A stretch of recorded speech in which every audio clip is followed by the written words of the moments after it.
सो है guys, news boy. तो आज का जो वीडियो होगा वो सिर्फ एक ही टॉपिक पर होगा, वो है कलम इंक का final reply to UK07 rider. Yes, Kalam ink अपना फाइनल रिप्लाई दिए UK07 राइडर को। काफी सारी चीजें जो अभी UK07 राइडर के फैमिली से रिलेटेड कही जा रही है सोशल मीडिया पे, उसका कलम इंक रिप्लाई दिए। UK07 राइडर इतना एक्सट्रीम स्टेप उठाए थे लाइव आकर, वो अभी हॉस्पिटलाइज्ड है। इसके बावजूद उनके फैमिली का कोई भी मेंबर उनसे मिलने नहीं गया एक्सेप्ट उनकी वाइफ। इसका वो रिप्लाई दिए। और काफी सारे लोग जो उनको कह रहे हैं कि कुछ भी हुआ हो फैमिली के बीच में, वो सब भूलकर एक मौका दे दो UK07 राइडर को। क्यों नहीं दे रहे मौका, इसके ऊपर वो रिएक्ट करे। और UK07 राइडर जो लाइव आके इतना एक्सट्रीम स्टेप उठाए, इसके बाद उनके फैमिली को कैसे थ्रेट्स मिल रहे हैं, इसके बारे में भी वो बात की है। और UK07 राइडर जो कुछ दिन पहले एक इंस्टाग्राम स्टोरी पोस्ट करके बताए थे उनका वीडियो आने से पहले कि उनके ऊपर प्लान किए जा रहे हैं, उनको मारने का कोशिश किया जा रहा है, इसके ऊपर भी कलम इंक रिएक्ट करे। और जो कलम इंक बताए कि उनके वजह से या उनके फैमिली के वजह से UK07 राइडर डिप्रेशन में नहीं गए। उन्होंने पहले कभी खुद से केस नहीं किया UK07 राइडर के ऊपर। UK07 राइडर ने उनके फैमिली के ऊपर केस किया था एलिगेशंस लगाते हुए कि फैमिली ने रितिका को परेशान किया, घुसने नहीं दिया, दहेज मांगा। एंड वो केस UK07 राइडर हार गए क्योंकि रितिका खुद केस वापस ले ली थी, जिसके बाद रितिका एंड रितिका के घर वालों ने माफी भी मांगा था कलम इंक से। और जो UK07 राइडर एलिगेशंस लगाए थे कि कलम इंक ने उनसे प्रॉपर्टी छीनी, उनकी जितनी भी गाड़ियां है उसको हत्या ली, ये सब सारी चीजों को वो रिप्लाई दिए। और हाँ, एंड में वो बताया कि उनकी तरफ से अब सब कुछ एंड है, वो कोई भी रिप्लाई वगैरह नहीं देंगे। वो इस मामले में इन्वेस्टिगेशन बिठाएंगे ताकि लीगली ये पता चल सके कि कौन गलत है इसमें। कुछ और आप आरोप थे कि इनकी वजह से मैं डिप्रेशन में हूँ, मेरे भाई ने मेरे पे झूठे केस डाले। अगर मैंने आप पे झूठे केस डाले, पॉइंट टू पॉइंट बात करते हैं, अगर मैंने आप पे झूठे केस डाले तो मैं चाहूंगा कि आप उन सबका सबूत लाएं। दूसरी बात, मेरे भाई ने मेरी सारी प्रॉपर्टी छीन ली है, मेरे भाई ने मेरी सारी गाड़ी गुड़ी हथिया ली है, जो कुछ है। अगर मैंने आपकी प्रॉपर्टी छीनी है तो आप उसका भी सबूत दे, मेरे पे एक जांच बिठाई जाए। अगर मैंने उसकी एक सुई बराबर भी कोई प्रॉपर्टी हड़पी है, मेरे पे केस चलाया जाए और सच सामने लाया जाए। कुछ आरोप ऐसे हैं कि भाई मेरे को मेंटली टॉर्चर किया गया, मेरे पीछे मेरे को मारने फिर रहे हैं, मेरे पे मर्डर का वो चल रहा है कि मेरे को ये मार सकते हैं कहीं पे भी। तो भाई आप इन चीज का सबूत दीजिए, क्योंकि इन चीज का सबूत मैं नहीं दे सकता। अगर मैं आपको मारने आया हूं, अगर मैं आपको धमकाने आया हूं, मेरा आप GPS ट्रैक करिए। अगर मैं पिछले 2-3 साल में भी कभी मनाली गया हूं, वैसे तो 1 साल की बात है, पर पिछले अगर 1 साल में मनाली गया हूं तो मैं दरखास्त करूंगा CBI, मुझे नहीं पता कौन हैंडल करता है, बट CBI मेरे को लगता है सबसे ज्यादा पावरफुल है। तो मेरे पे आप जांच बैठाइए और मेरी लोकेशन ट्रैक कराइए, या 1 साल में मैंने इस पर्सन से कोई कॉन्टैक्ट भी करा है। अब उस वीडियो के बाद जब इनसे प्रूफ मांगे गए, कुछ नहीं हुआ। उसके 2 दिन बाद इंस्टाग्राम लाइव पे आके मेरे भाई के द्वारा एक ऐसा कदम उठाया जाता है जो गलत था। उसका बुरा मेरे को भी लगा, मेरे माँ बाप को भी लगा और दुनिया को भी लगा। क्योंकि भाई आप कुछ भी कहो, शायद मेरे अंदर, मैं इमोशन पे रिएक्ट नहीं करता हूं भाई, बट मेरे माँ बाप करते हैं। जब ये क्रैक किया गया, my mom froze to dead भाई, वो जम गई थी। और जाते जाते ये बोला गया लाइव में भी, बंदा डिप्रेशन में है, राइट। उसने बोला मैं डिप्रेशन में हूं, कि मेरे भाई ने मेरी जिंदगी बर्बाद कर दी। और मेरा भाई इतना नीच इंसान है कि इसने मेरी यूट्यूब की वीडियो भी डिलीट कर दी। अगर आप डिप्रेशन में हो, आप झूठ कैसे बोल रहे हो? अगर मैंने यूट्यूब वीडियो डिलीट करी, आपने बोला है ना, आप पे सबूत है, आप पे मेल है, आपने कहा है, आप वो सबूत दीजिए। लाइव में आके झूठ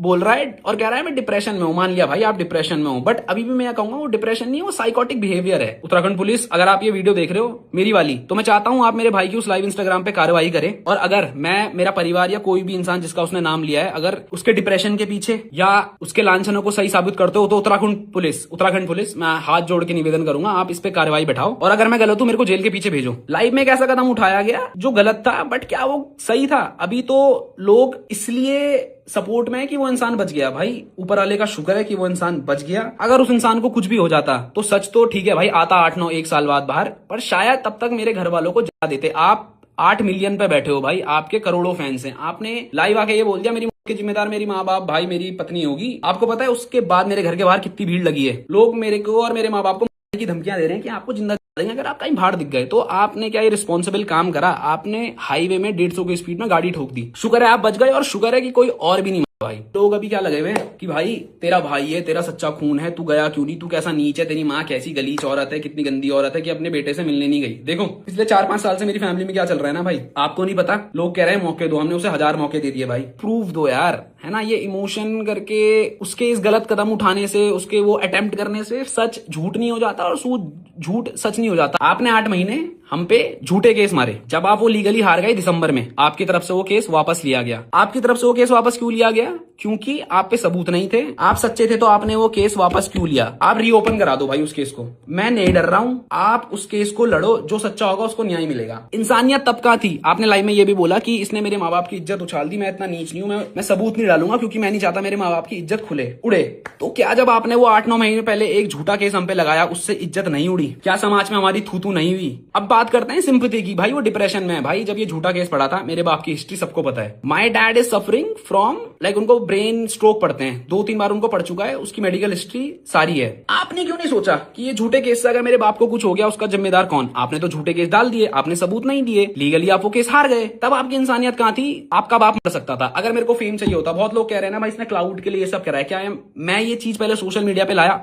बिल्कुल नहीं। क्या मैंने आप पे झूठे केस मारे? बिल्कुल नहीं। अगर मारे तो आप सबूत दो। ये इमोशन करके जनता का बेवकूफ मत बनाओ। मेरी माँ को भी बहुत चीजें झेलनी पड़ी समाज में। आपके लिए सोशल मीडिया सब कुछ होगा, बट मेरे डैड के लिए और मेरे माँ बाप के लिए उनकी सोशल सामाजिक इज्जत, उनके रिश्तेदारों की इज्जत बहुत बड़ी है। And talking about my father, he is very well known and well respected in his field. He is 2 time president award. आप समझ रहे हो, 2 बार उन्हें प्रेसिडेंट से अवार्ड मिला है बेस्ट टीचर का इन इंडिया। उनके दोस्तों के सामने जो आपने उनपे इल्जाम लगाया, कोर्ट केस, सबको पता चल गया था भाई कि इसके बाप पे कोर्ट केस डला है। तब इज्जत नहीं उछली भाई। वाह। अगर अटेम्प्ट करने से सच साबित हो रहा है भाई, मैं दोबारा कहूंगा, मैं अभी कल इंस्टाग्राम लाइव में आके खुद को बता दूंगा। उस अटेम्प्ट के बाद ना पूरी स्टोरी फ्लिप हो गई।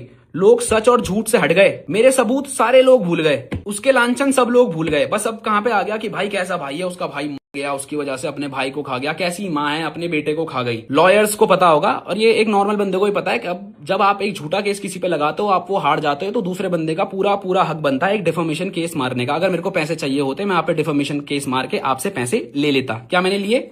नहीं। क्लियर बात करते हैं। प्रॉपर्टी के पीछे मैं आपसे करोड़ों रुपए ऐड सकता था, आपने 6 बंदों पे नकली केस मारा है, 6 बंदों पे। दूसरा जो बहुत बड़ा चीज आ रही है कि भाई कुछ भी किया हो उसने, उसे एक और मौका दे दो। भाई मैं कितने मौके दूं? जब इसने मेरे पे झूठा केस मारा मैं तब चुप था। बीच में भी बहुत सारी चीजें गई मैं तब भी चुप था। उससे पहले भी बहुत चीजें करी गई, मैं तब भी चुप था। इसने वो 2 घंटे की वीडियो डाली, मैंने उसके बाद भी इस पर लीगल एक्शन नहीं लिया। मैं ले सकता था, मैं अभी भी ले सकता हूं, मैं लूंगा, पर इसके बाद मैं लूंगा। मैंने जस्ट उस 2.5 घंटे के वीडियो में आके प्रूफ दिए। अब जनता का कहना है मैं प्रूफ भी ना दूं, मतलब मैं क्या, मैं गालियां सहूं क्या भाई? मैं इतना दूध का धुलाऊं क्या भाई? जो लोग मेरे को कह रहे हैं ना भाई सहले, थोड़ा सा और सहले, तेरे भाई की अभी कंडीशन नहीं है भाई। जो लोग मेरे को एक ज्ञान दे रहे हैं ना, थोड़ा सा सहले, इनको अगर कोई सड़क में घूर देना भाई, ये उसको माँ बहन की गालियां दे देंगे। जस्ट बिकॉज वो मेरी जगह पे नहीं है ना, उन्हें मेरी फैमिली का बैकग्राउंड नहीं पता, पिछले 5 साल से क्या चल रहा है, बस ज्ञान देके चले जा रहे हैं। भाई चुप रहना, थोड़ा सा और सहले। ठीक है भाई, मैं सह लूंगा। मैं 15 क्या, मैं 2 साल और सह लूंगा। जितने भी लोग ये कह रहे हैं, मेरे को वो एक लिख के दे दे कि अगर इस 2 साल में मेरे माँ बाप को कुछ भी होता है, अगर वो हैं या वो डिप्रेस होते हैं, उसके जिम्मेदार वो लोग होंगे जो उसका अभी सपोर्ट दे रहे हैं। आप मेरे को ये लिख के दे दो। जितने भी इन्फ्लुएंसर्स, जितने भी लोग अभी इसके सपोर्ट में आ रहे हैं बिना सच जाने। बट भाई वो इंसान झूठ ही तो बोल रहा है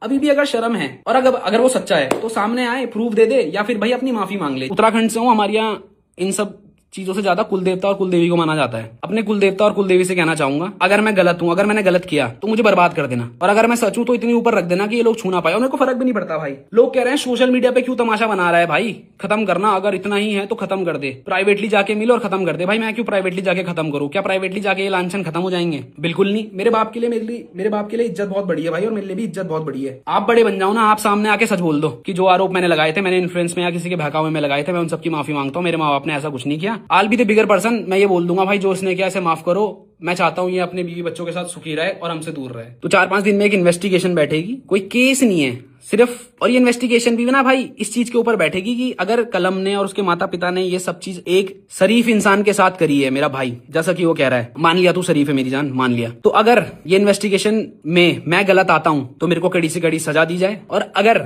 ये इंसान गलत आता है तो इसको भी कड़ी से कड़ी सजा दी जाए। अब या तो आप सामने से आके खुद एक्सेप्ट कर लो, और मैं सच बता रहा हूं, अगर आपने एक्सेप्ट कर लिया ना, सच में भाई हाथ जोड़ के आप दोनों को प्रणाम करूंगा, क्योंकि मेरा मुद्दा यह है, मेरे माँ बाप को ये झूठे आरोप से बाहर निकालो। एक चीज बहुत उठी थी जो उस इंसान ने लाइव में बोली थी कि तुझे शर्म नहीं आई, तूने उस बच्चे को जो इस दुनिया में भी नहीं आया उसका नाम लिया। माफी मांगता हूँ, हाथ जोड़ के माफी मांगता हूँ, शायद गलत निकल गया होगा, बट समझना भाई, जब मेरे बीवी पे, मेरे माँ बाप पे झूठे आरोप लगाए थे ना, शायद मैं बौखला गया हूँ। लोग तो पता नहीं क्या क्या करते थे, फिर भी ठीक है भाई, मान ली गलती, हाथ जोड़ के गलती मान ली, कोई छोटा नहीं होता गलती मानने से। निकल गई, खत्म करते हैं, खत्म इन दी सेंस माफी मांगता हूँ। माफी ना देना आपके ऊपर है। फिर से एक और बार लास्ट में ये कहूंगा, अगर आपके अंदर थोड़ी भी शर्म है, सामने आके माफी मांग लो और इस मुद्दे को यहीं खत्म करते हैं। इसके बाद मेरी तरफ से कुछ नहीं होगा। इसके बाद पुलिस अपनी इन्वेस्टिगेशन बैठाएगी मेरे ऊपर और उस केस के ऊपर। मैं आपको नहीं ला रहा हूं भाई, आपको नहीं ला रहा हूं। प्लीज अब इसको दोबारा इमोशन मत घुमा देना। इसका भाई अभी हॉस्पिटल में और ये सब कर रहा है, तो मैं अपने लॉ पे पूरा भरोसा रखता हूं, और ये चीज अब लीगली आएगी। अगर मैं गलत तो मुझे सजा, आप गलत तो मुझे सजा। जय श्री राम, खत्म करते हैं।